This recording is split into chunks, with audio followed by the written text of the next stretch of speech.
Welcome to Subramani. Anybody who is on this YouTube channel is obviously here to get wealthy, right? Get rich. And unfortunately, I don't have simple solutions. I don't even say things like what to do when the market crashes. I can only tell you what I did.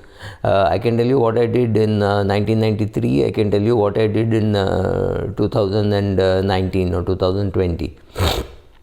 It is for you to come up with your own strategy. Please understand the difference between a textbook and a coach.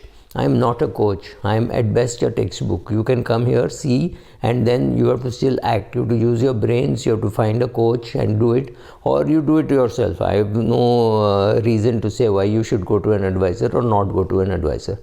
Today I am going to talk to you about, again, a dividend strategy for retirement. This is something which not too many people think of, because it's a world of mutual fund investing, and mutual fund dividends, for heaven's sake, are very, very, very different from direct equity investing. So I'm here, when I'm talking of dividend, I mean dividend in the real sense.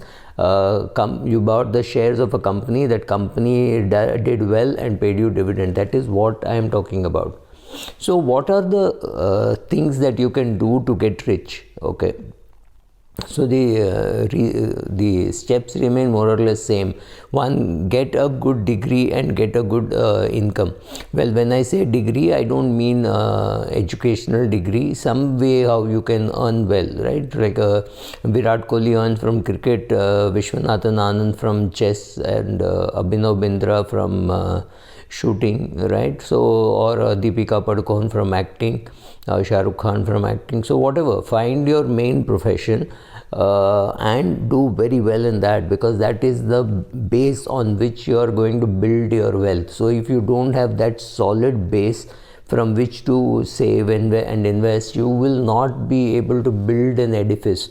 Whatever people tell you that you can invest so much and all that's fantastic, but if this base is not available, and especially if you're supporting a family, then which means some money from that will go away without much control that you have, then it becomes more difficult. So building that solid base is step one, especially if you are in your 20s. Don't worry so much about compounding. Of course, compounding is a great thing. I've written a book on compounding, but the most important thing is to build a solid base from which you will earn. So building that base, either through educational qualification or through practice or through discipline, whatever it needs to be done to make that your profession. Because let's say if you're an actor, I don't think for an actress or an actor, the life is about 10-12 years. Some men, especially in India, can go on till they're 92. But I mean, there are exceptions, of course, but the question is, you have a limited period in which to earn money. If you are a chartered accountant, that could be 40 years. If you are a doctor, that could be 40 years. But if you are an actor, that shrinks to about 10-12 years. That will be a peak. After that, you may still get roles, but that's what happens. So the most important thing is to earn well. After you earn well, you have to save well.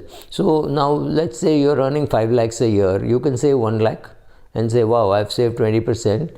You can save 2 lakhs and say I've saved 40%, or you can be saving 80%, saying, oh, I live on 1 lakh and I save 4 lakhs. Whatever, I'm not getting too much into taxation and things like that. 5 lakhs is anyway tax, up to 5 lakhs is anyway tax free. So how much you earn is very important, and how much you save is far more important, right? So the ability to save more will obviously put more money in your hand, and more money will be available for you to save and invest. What you save, you will be able to invest. Third is the asset allocation. I have been a big advocate of 100% in equity kind of a thing. So I've been about 85-90%. Even at this age, I am hugely into equities. I've got a small debt portfolio. My debt portfolio will take care of my maybe 10-12 years household expenses. It's not too bad, but that is a very small percentage of my net worth. So I am not a debt person. I am more an equity person. I don't look for great returns in debt. Debt for me is capital preservation. You have to decide what is good for you. Some people love a lot of debt. I don't like debt so much. So I'm basically an equity guy. have your dividend reinvestment strategy when you are investing in direct equity, because you are anyway having a current income which you have created. You're young, you're 22 years of age, you're 25 years of age. You have your current income from which you're investing, so obviously you don't need the dividend income. So whenever you get the dividend, please reinvest it and in the same company from which you have got dividend, assuming that you're happy with the asset allocation that you have done. So once you start doing this, then you start looking at how much is the dividend income. Is the dividend income greater than your minimum required expenses? Suppose you're earning 5 lakhs per annum, you're spending 1 lakh. What amount you need to retire is just 1 lakh, right? 1 lakh per annum is your expense. So your dividend income, you don't have to wait for your dividend income to reach 5 lakhs for you to think you're financially independent. The minute your dividend income is in excess of 1 lakh, you are already in a stage where you're financially free. I'm just throwing these numbers, right? So these numbers could change. For somebody it could be 5 lakhs, somebody it could be 50 lakhs, somebody it could be 1 crore. So have a dividend strategy saying how you will buy dividend, how you will have a diversified portfolio, and how that dividend will get reinvested. Once you have this in place, you are on the path to creating wealth. Am I giving you top 10 shares to buy? No. Am I telling you, oh, these are great shares, great dividend yield? No. There are screeners available. Screener.in is a good place to go and have a look at it. Have a look at some of these places. Find out what is the dividend criteria, what suits you. Because I normally buy good dividend yield shares, so a lot of PSUs in my stock. But I also bought BHEL at 22 rupees, even though it was not, I'm not very sure whether it was paying dividend. I bought Tata Power at 30 rupees simply because it was a great dividend yield. The day I bought it, I think they declared dividend. So my dividend, I didn't even have to wait. I got a 5% dividend yield. So at 30 bucks, when you buy a Tata Power and you get a dividend yield, remember the appreciation comes as a bonus. To me, the dividend is far more predictable than the appreciation. The appreciation in Tata Power I knew would happen, but I actually thought it will reach a price of 200 in about 5 years' time. It has reached a price of 160 in about 12 to 13 months' time, right?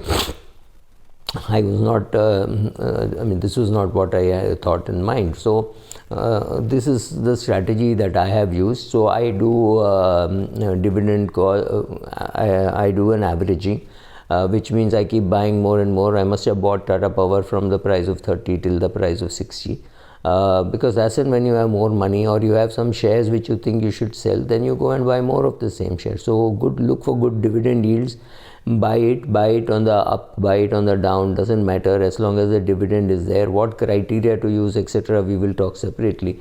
But this strategy has worked for me. See what will work for you. Then you can always say, oh, it was easy investing in the 1980s, that's your call. This is what I did. This is what worked for me. You have to see what will work for you. You have to make your own dividend strategy statement. I am not going to say this is a dividend strategy statement I did. That's at best I can do. I cannot say what you should do. For that, you need a coach or an advisor. I am not. I am at best a textbook. Thank you.